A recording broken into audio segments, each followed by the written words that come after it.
আজকে আম্মুর একটা রেসিপি ট্রাই করলাম। ছোটবেলায় এই তরকারিটা যেদিন রান্না করতো সেদিন তো একদম চেটে পুটে খেয়ে ফেলতাম, সাথে আর কোনো কিছুই লাগতো না। তো ভাবলাম আজকে আমিও একটু ট্রাই করি। যদিও আম্মুর মতো হয়নি, তারপরেও অনেক ভালো হয়েছে মাশাল্লাহ। সেই সাথে এত বড় পাতিলে কি রান্না করেছি সেটা নিয়ে থাকছে আজকের ছোট্ট একটি ব্লগ। হ্যালো এভরিওয়ান, আসসালামু আলাইকুম। আই হোপ সবাই অনেক অনেক বেশি ভালো আছেন। আমিও আলহামদুলিল্লাহ ভালো আছি। রান্না করছিলাম হাঁসের মাংস।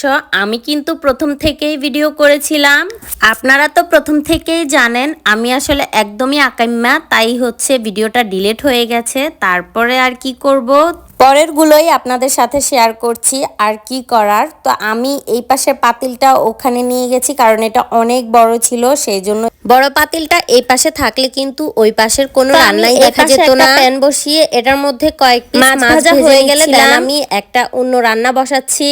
এখানে আমি সব কিছুই দিয়ে পেঁয়াজ রসুন হলুদ মরিচ আদা যা যা লাগে সব কিছু দিয়ে মশলাটাকে কষিয়ে নিচ্ছিলাম। অন্যদিকে হাঁসের মাংসটাও আমি বারবার নেড়ে দিচ্ছিলাম যাতে লেগে না যায়। তো এই পাশে আমার মশলাটা যখন কষানো হয়ে গেছে তখন আমি এখানে দিয়ে দিলাম সিমের বিচি। এই সিমের বিচিগুলো আমি রাত্রে সবগুলো খোসা ছাড়িয়ে রেখেছিলাম। আমি কিন্তু সবগুলো একা একাই করেছিলাম।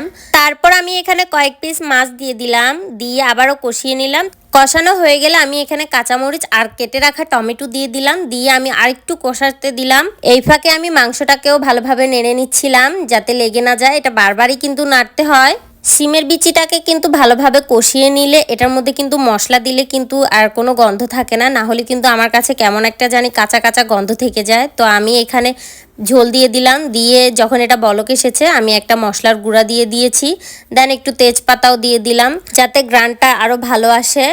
আমার আম্মুর হাতের এই সিমের বিচি রান্নাটা কিন্তু অনেক মজা হয়, একদম মুখে লেগে থাকে।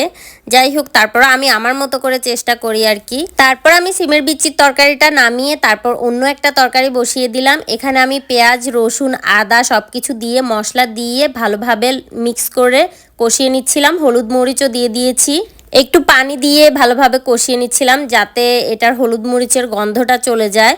তারপর আমি এখানে একটা বড় মাছের মাথা দিয়ে দিলাম, এটাকে একটু ভেঙে চুড়ে আমি হলুদ মরিচের সাথে কষিয়ে নিলাম। তারপরে দিয়ে দিলাম মেইন উপকরণটা, এখানে আমি ম্যাশ করা আলু দিয়েছি। আলুটাকে আমি একদম মশলার সাথে ভালোভাবে মিক্স করে নিচ্ছিলাম। এটাই কিন্তু আমাদের এই তরকারিটার মেইন উপকরণ। আমি আসলে বানাতে চাচ্ছি এই আলুর ডাল। এই আলুর ডালটা আমার আম্মুর হাতের অনেক মজা লাগে আমার কাছে। আমি কিন্তু আজকে প্রথমই রান্না করছি, আমি এটা আর কখনোই রান্না করিনি, হঠাৎ করে মনে পড়লো তাই ভাবলাম আজকে রান্না করি। সেই সাথে আপনাদের সাথেও শেয়ার করছি। এখানে আমি আলুগুলোকে ভালোভাবে কষিয়ে দেন হচ্ছে পানি দিয়ে আমি একদম ঝোল ঝোল ডাল টাইপের করে নিলাম। টমেটো কাঁচামরিচ সবকিছু দিয়েছি। তারপর আমি এখানে বাগার দেওয়ার জন্য কয়েকটা শুকনো মরিচ আর হচ্ছে রসুন ভেজে নিচ্ছিলাম একদম ব্রাউন করে।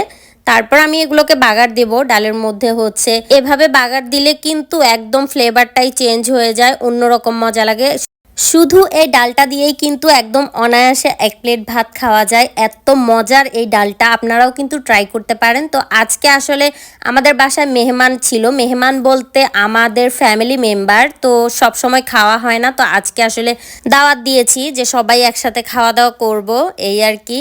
সেই জন্য এই হালকা পাতলা একটু রান্না বান্না করলাম। তো আজকে এই পর্যন্তই, আশা করছি আমার রান্নাগুলো আপনাদের কাছে ভালো লেগেছে। নেক্সট আবার দেখা হবে অন্য কোনো ব্লগে। সবাই সুস্থ থাকুন, ভালো থাকুন, আল্লাহ হাফেজ।